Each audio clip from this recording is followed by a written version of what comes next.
தமிழகத்தின் சிற்பி முத்தமிழறிஞர் தலைவர் கலைஞர் அவர்களின் வழியில் உலகமே வியந்து பார்க்கும் திராவிட மாடல் ஆட்சி நடத்தி கொண்டிருக்கும் மாண்புமிகு திராவிட நாயகன் தமிழ்நாடு முதலமைச்சர் அவர்களின் நல்லாட்சியில் கடந்த 2.5-3 ஆண்டுகள காலமாக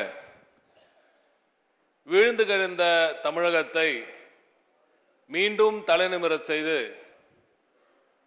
உலகமே வியந்து பார்க்கும் அளவிற்கு தமிழ்நாட்டின் பிராண்ட் தமிழ்நாடை உலகமே வியந்து பார்க்கும் அளவிற்கு உயர்த்தி காட்டியவர் திராவிட நாயகன் தமிழ்நாடு முதலமைச்சர் அவர்கள்.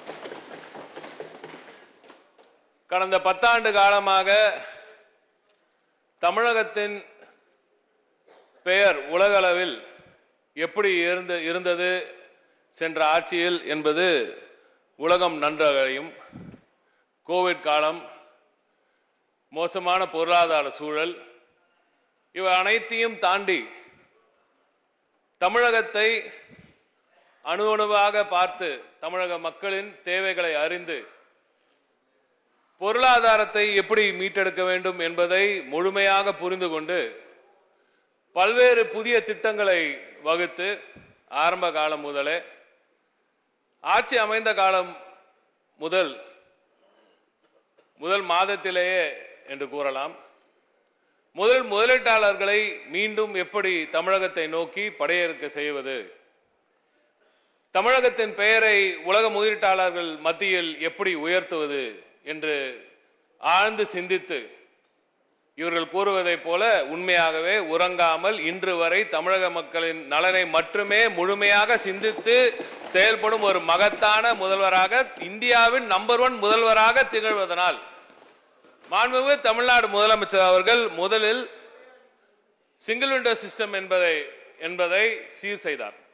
முதலீட்டாளர்கள் வரும்பொழுது அவர்களுக்கு தேவையான முதலீடுகளை இங்கே கொண்டு வந்து சேர்க்கும் பொழுது அவர்களுக்கு கொடுக்கப்படும் அந்த இன்சென்டிவ்ஸ் எல்லாம் எப்படி இருக்க வேண்டும், அந்த கிளியரன்ஸ் எல்லாம் எப்படி வர வேண்டும் என்பதையெல்லாம் புரிந்து கொண்டு அதை முதல்ல சிறப்பித்தார். 100 கிளியரன்ஸ் ஒரே அடியாக கொண்டு வர அந்த திட்டத்தை கொண்டு வந்தார். இப்படி படிப்படியாக இப்ப போய் கிட்டத்தட்ட 25 துறைகளில் பல்வேறு 170க்கும் மேற்பட்ட இப்ப கிளியரன்ஸ் எல்லாம் சிங்கிள் விண்டோ சிஸ்டம்ல கொண்டு வந்திருக்கும். ஈஸ் ஆஃப் டூயிங் பிசினஸ்ல எப்படி தமிழ்நாடு இருந்தது என்பது உங்களுக்கு நன்றாக தெரியும், அவையினர் எல்லோருக்கும் நன்றாக தெரியும் எங்க அதுல பாதாளத்தில் இருந்தது என்பது. இன்று டாப் அச்சீவராக இந்தியாவின் நம்பர் 1 மாநிலமாக திராவிட முன்னேற்ற கழகத்தின் ஆட்சியில், திராவிட நாயகன் ஆட்சியில் தமிழ்நாடு திகழ்கிறது. வந்த உடனே முதலீட்டாளர்கள் உடனே எல்லாம் இழுத்த முடியாது. என்ன பண்ணீங்கன்னா அந்த மோசமான நிலையில் இருந்தது தமிழ்நாடு. 21ல கோவிட், அதுக்கப்புறம் இந்த பொருளாதார இவங்களோட சென்ற ஆட்சியின் அந்த அவல நிலை அப்படி இருந்தது. எனவே வந்தவுடன் பல புதிய திட்டங்களை கொண்டு வந்தார். புதுமை பெண் திட்டம் சாதாரண திட்டம் நீங்க நினைக்கிறீங்க, படித்த பிள்ளைக்கு 34% அதிகம் இப்போ சேர்க்கை அதிகரித்திருக்கு, பெண்களின் சேர்க்கை. படிப்படியாக தமிழகத்தை செதுக்கி வந்தார். நான் முதல்வன் என்ற மகத்தான ஒரு திட்டத்தை செயல்படுத்தி காட்டினார். படித்த இளைஞர்களுக்கு தேவையான அப்ஸ்கில்லிங், முதலீட்டாளர்கள் வரும்பொழுது அவர்களுக்கு தேவையான ஸ்கில்டு லேபர். இன்று பொறுமையா கேளுங்க பாஸ், நாங்க எவ்வளவு நேரம் உட்கார்ந்து கேட்டோம் கேளுங்க. உட்கார்ந்து பேச அமைச்சர் பேசி முடியட்டு. இங்க உட்கார்ந்து 1 மணி நேரம் எனக்கு பேச தெரியும், இதை பத்தி பாடம் எடுக்க. பொறுமையா கேளுங்க, நீங்க அமைச்சர் பேசுங்க. நான் இன்னும் டீடைல் போல மேலிருந்த வாரியாக அவர்கள் செய்த இதெல்லாத்தையும் நான் எடுத்து சொல்லணும், அப்புறம் அது விவாதம் வேற மாதிரி போயிடும். கொஞ்சம் பொறுமையா உட்கார்ந்து கேளுங்க.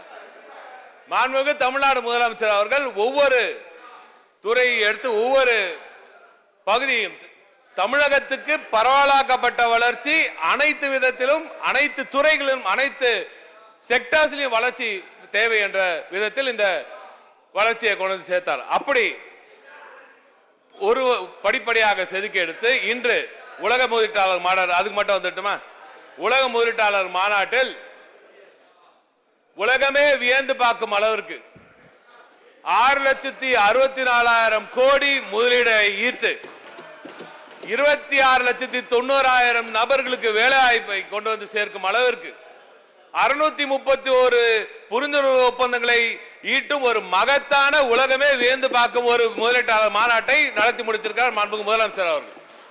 அது மட்டுமல்ல, அதற்கு முன்னர் இந்த 2.5 ஆண்டு காலத்தில் மட்டும் ஏறத்தாழ 3 லட்சம் கோடிக்கான முதலீடுகளை கொண்டு வந்து சேர்த்து அதில் 4,15,000க்கும் மேற்பட்ட வேலை வாய்ப்புகளும் ஈர்த்து இங்க ஏறத்தாழ 9,65,000 கோடிக்கான முதலீடுகளை இந்த ஒரு 3 ஆண்டுகளில் மட்டும் தமிழகத்தில் ஈர்த்து ஏறத்தாழ 30 லட்சம் பேருக்கு வேலை வாய்ப்புகளை 31 லட்சம் பேருக்கு வேலை வாய்ப்புகளை கொடுக்கும் அளவுக்கு 875 புரிந்துணர்வு ஒப்பந்தங்களை கையெழுத்திட்டு மகத்தான ஒரு முதல்வராக மாண்புமிகு முதலமைச்சர் அவர்கள் இன்று கம்பீரமாக இங்கே வீட்டிருக்கிறார்.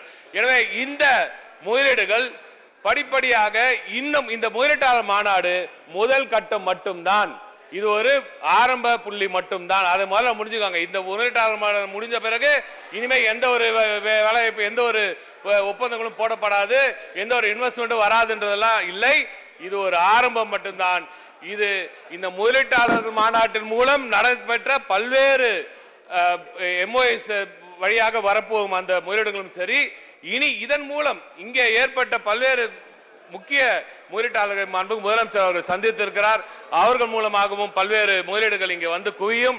நிச்சயமாக நீங்கள் எதிர்பார்ப்பதை விட மகத்தான முதலீடுகளும் பெருமளவில் வேலைவாய்ப்புகளும் பரவலாக்கப்பட்ட வளர்ச்சி தமிழ்நாட்டுக்கு கிட்டும் என்று கூறி அமர்கிறேன். நன்றி.